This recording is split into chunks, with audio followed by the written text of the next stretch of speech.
Este foi un investimento de 40.000 euros.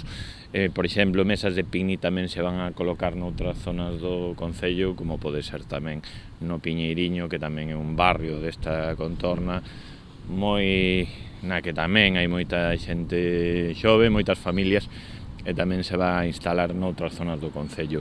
Se está realizando tamén un plan de infraestructuras, de mellora de elementos por parte da Concellería de Parques e Xardíns, como por exemplo os diferentes pontes de madeira que temos no noso concello, Xunqueira, Rodrigo de Mendoza. Se están reformando tamén ou poñendo a punto as pérgolas que hai nos parques do concello, como pode ser tamén no Parque da Xunqueira ou no Parque Miguel Hernández.